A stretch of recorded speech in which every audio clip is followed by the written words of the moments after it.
Como vocês vão? A paz do Senhor Jesus. Mais uma aula de costumes bíblicos. Estamos utilizando o livro Viagem através da Bíblia, de Joubert Beers. Esse livrinho aqui, grossinho. Vamos começar hoje na página de número 30. Uma esposa para Isaac. Na página de número 30 é demonstrado a história quando Abraão vai pedir ao seu servo Eliezer para pegar uma esposa, para trazer uma esposa que antes já tinha sido escolhida para Isaac. Aqui demonstra para nós algumas questões culturais também ali daquele povo.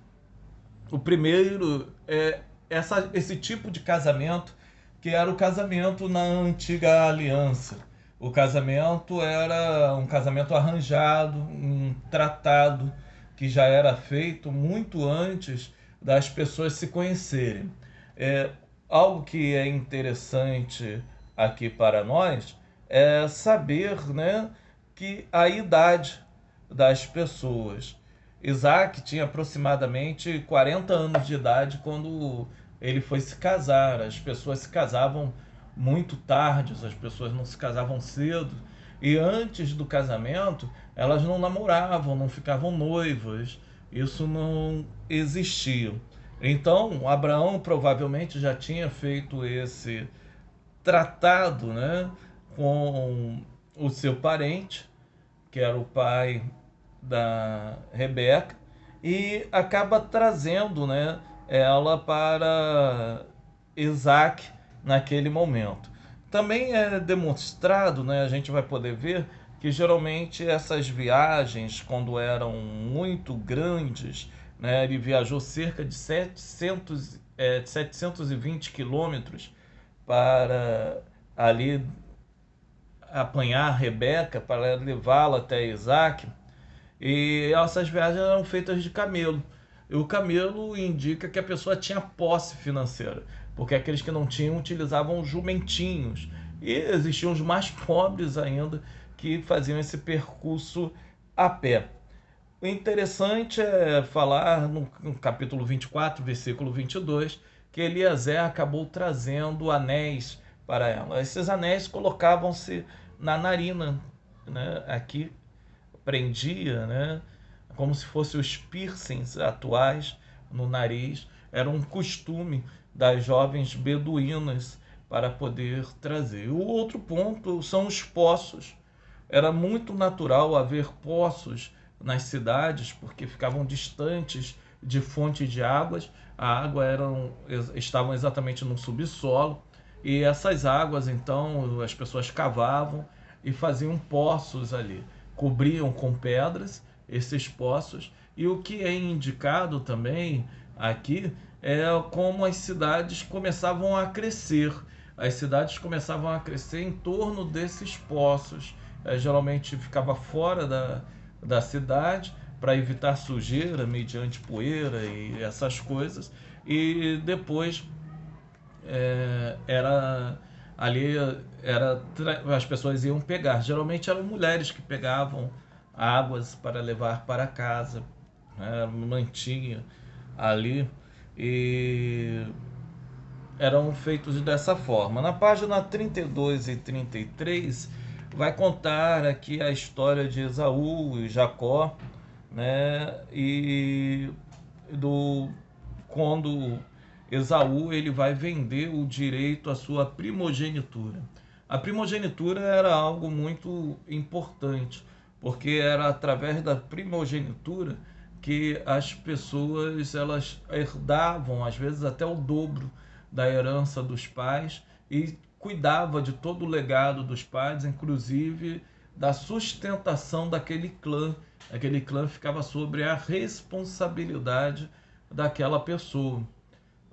Essa questão de vender primogenitura também era muito natural. Às vezes as pessoas tinham dívidas, sejam quaisquer, essas dívidas então elas eram pagas com a sua primogenitura.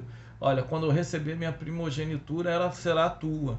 E ali era vendido para algo mais, de repente, temporal. E aquela pessoa que comprou, então, herdava o direito de todas as coisas. Nós vimos, né, aqui um outro costume que também era feito naquele momento, que foi a sopa de lentilhas.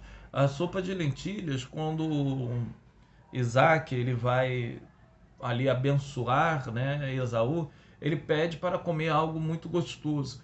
Era muito natural fazer um jantar, fazer comidas concernente a primogenituras.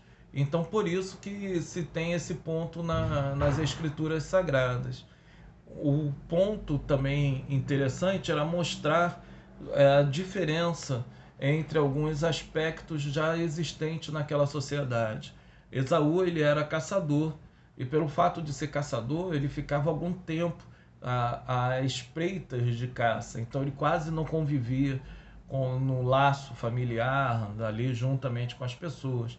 Jacó era aquele que habitava em tendas, era uma pessoa que já tinha esse costume administrativo dentro de um lar, já cuidava das coisas mais direcionadas ao clã.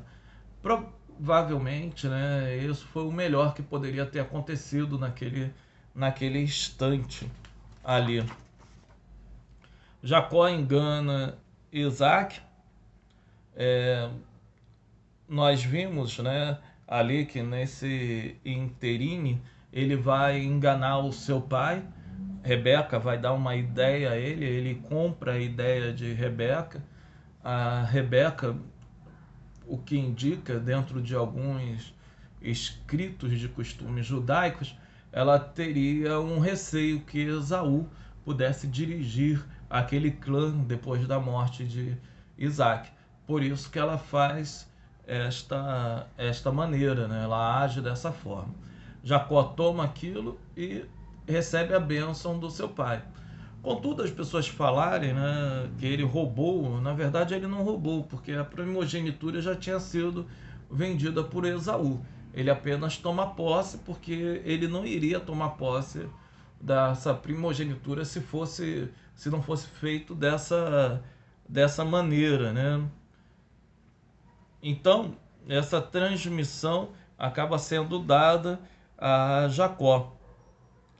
É interessante também que é demonstrado aqui no livro, na página 35, como era o costume do rebanho, né? Os rebanhos eram feitos dessa forma que aqui estão, as pessoas cuidavam, né? Esse aqui é um rebanho moderno, né?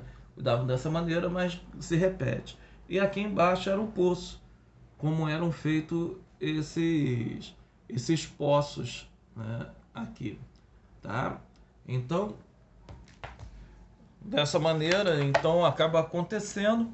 Depois nós iremos ver na página 36 e 37, ele vai falar sobre a escada de Jacó, né?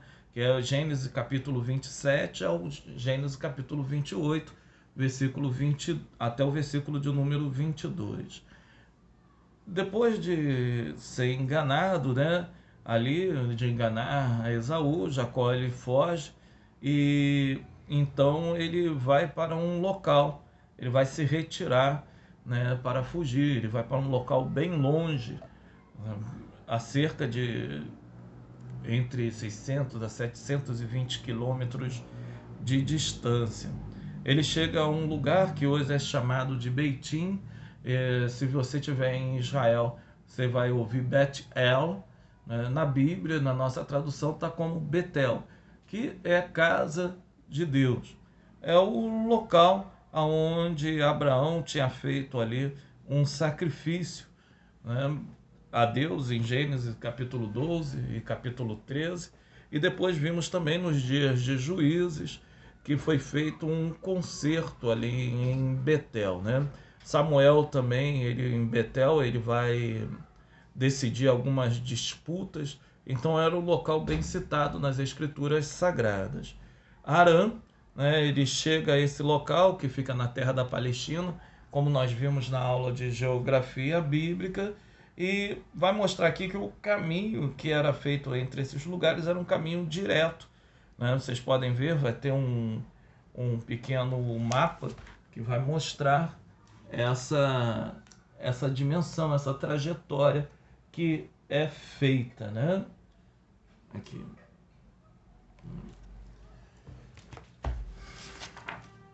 Na página de número 38 e na página de número 39, vai mostrar Jacó se direcionando a mais uma mudança na sua vida, mais uma nova parte da sua história, que vamos ver no segundo vídeo.